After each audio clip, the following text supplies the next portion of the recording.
Republican vice presidential candidate JD Vance fielded questions from voters during a NewsNation town hall with Chris Cuomo. The topics ranged from the economy, immigration, abortion, and former President Trump's mental fitness. Let's take a look.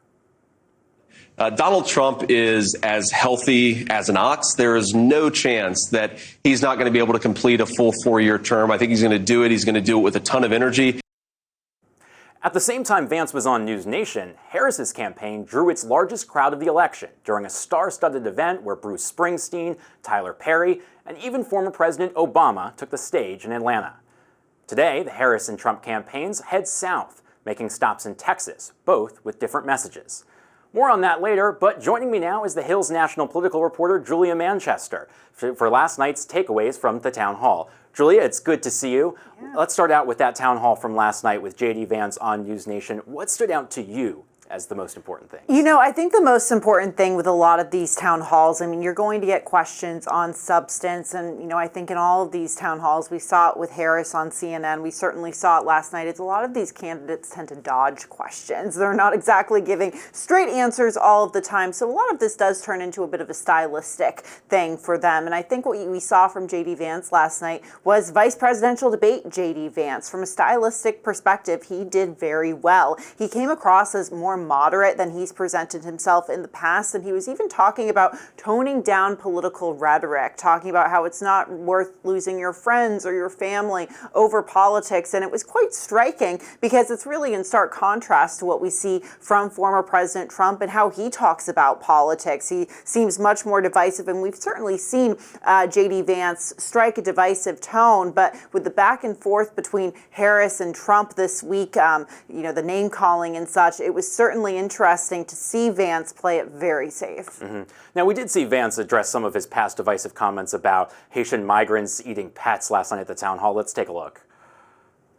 Do I wish that I had been better in that moment? Maybe, but it's also people in my community, people that I represent are coming to me and saying, this thing is happening. What am I supposed to do? Hang up the phone and tell them they're a liar because the media doesn't want me to talk about it? But he didn't acknowledge that those claims are false. He did not acknowledge that those claims are false, and he didn't acknowledge sort of the fallout that we saw from those claims. Look, we saw him really starting to amplify those claims in September. Then they really got blown out of proportion in many ways when former President Trump started amplifying them at the presidential debate. We know that this resulted in, you know, over 30 bomb threats being called into Springfield, 2 universities in the area having to temporarily close. You have Republicans from the area, including Republican Governor of Ohio, Mike DeWine, very much trying to condemn the false claims and pushing back against this. So JD Vance sort of trying to play it as safe as he can without admitting what he said was essentially false, but at the same time, maybe sort of saying, I could have been better in the moment, but then said maybe. Now, we also saw this week Kamala Harris do a town hall of her own on CNN where she, for the first time, called Donald Trump a fascist. And this comes as an ABC Ipsos poll that was recently released shows that almost half of Americans agree with her.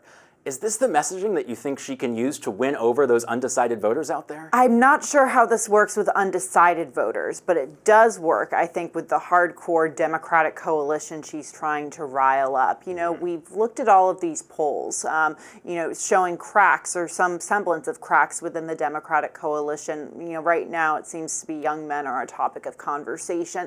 You know, some seem to be maybe leaning more towards Donald Trump. Others just don't seem to be enthusiastic about Kamala Harris. So right now, she is very much trying to get these voters who seem to be either less enthusiastic about voting for her or, you know, maybe slipping away towards Trump. She's trying to get them back, trying to get them out and ready to vote early. This certainly plays into that. But also it comes as we're seeing really a narrowing of the polls between her and Donald Trump. So I was chatting with a Republican strategist earlier today who said she is throwing everything in the kitchen sink to prevent, you know, this lead from getting wider that Donald Trump seems to have, you know, received in some of these battleground states. But at the same time, Zach, when we talk about Trump having momentum, it's important to point out this is all very much within the margin of error. This is still a razor-thin race and, quite frankly, tied at this point. You mentioned early voting a moment ago. You know, we are just over a week out from Election Day, but already 30 million Americans have already cast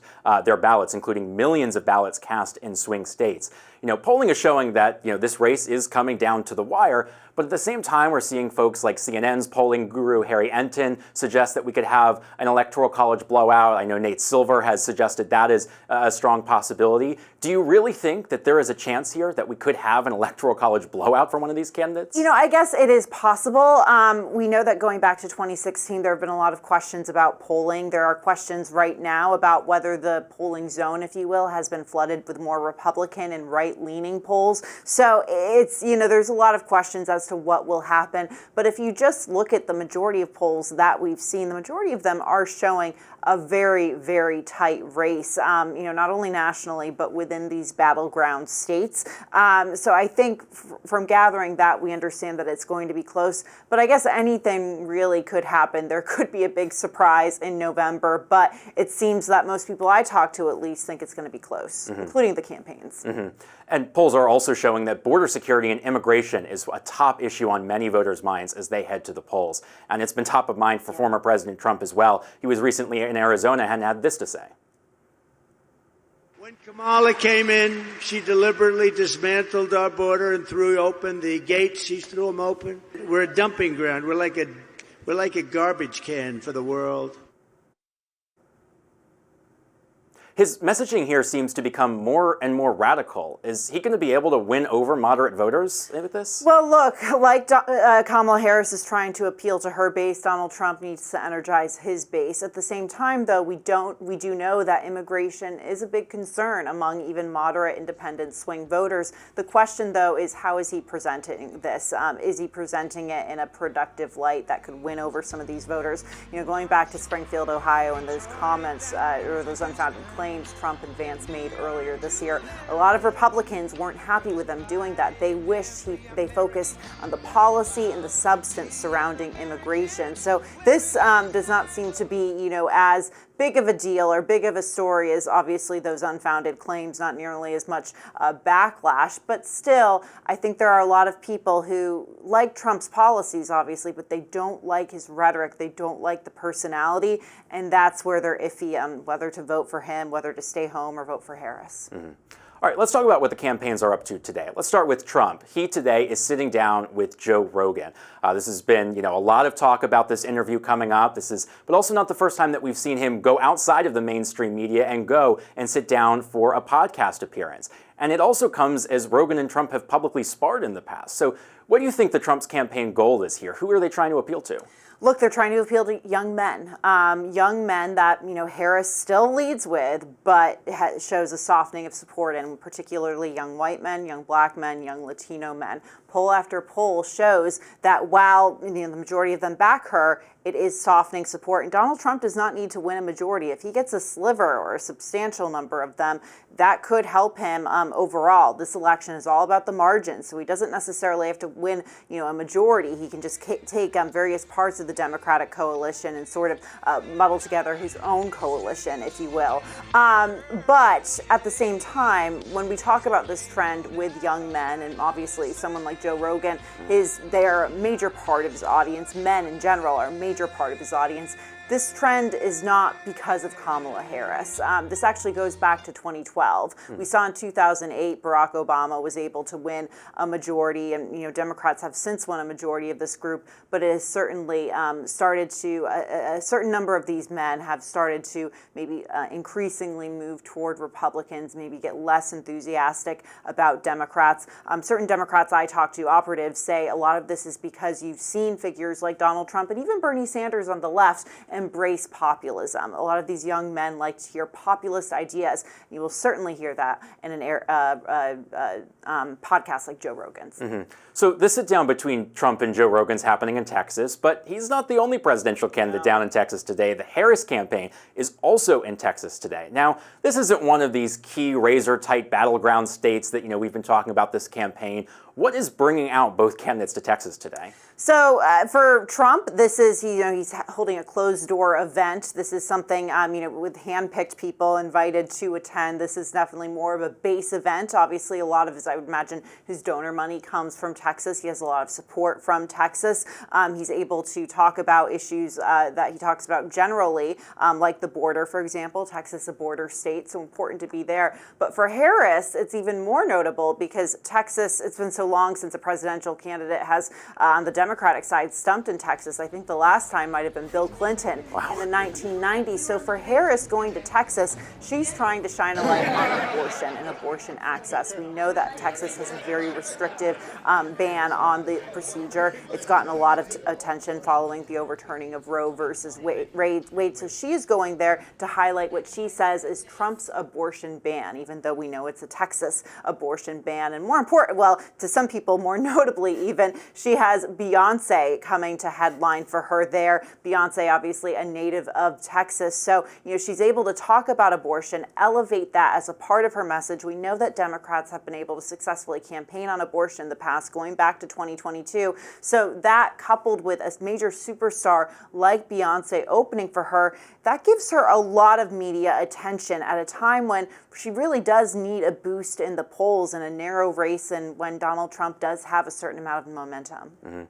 Well, 11 days to go, a lot going on. The Hill's Julia Manchester, thanks so much for being here. Thanks, Zach. Earlier this week, Defense Secretary Lloyd Austin confirmed reports that North Korean troops were inside Russia, as the two countries have grown friendlier since Moscow's invasion of Ukraine. And now, Ukrainian President Volodymyr Zelensky has warned that Russia could send North Korean troops into battle as early as this weekend.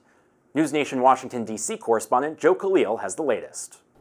Zach, it does appear that Russia is getting ready to escalate even further, take that next step, and take the North Korean troops that we know are now in Russia and deploy them to the actual war, to the battlefront.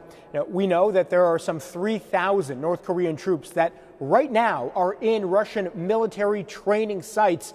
And again, the speculation is that in the next couple of days, they could actually be taken from the training sites and brought right up to the front lines. Now, Vladimir Putin seemed to confirm this, or at least not deny, that there are North Korean troops in the country. Take a listen to what he said to reporters just this morning through a translation. Let me start by answering the first part of your question.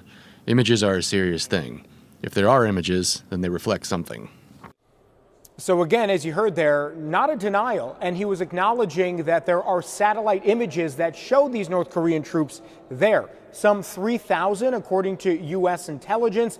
They expect that number could rise to even 12,000 North Korean troops. And take a look at what Ukrainian President Volodymyr Zelensky said.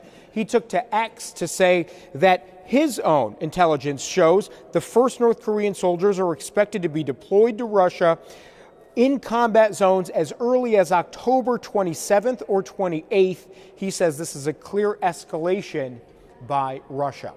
Now, we have heard from Admiral John Kirby at the National Security Council just a few days ago announcing that this was happening, saying that the U.S. is going to consider strategically how it would respond if we end up seeing North Korean troops fighting. Now, we heard from Mike Turner as well, the Republican chairman of the House Intelligence Committee. He says that if there are North Korean troops that go into Ukraine and cross that border and that line, that the United States should at least consider direct military action against those troops. Zach?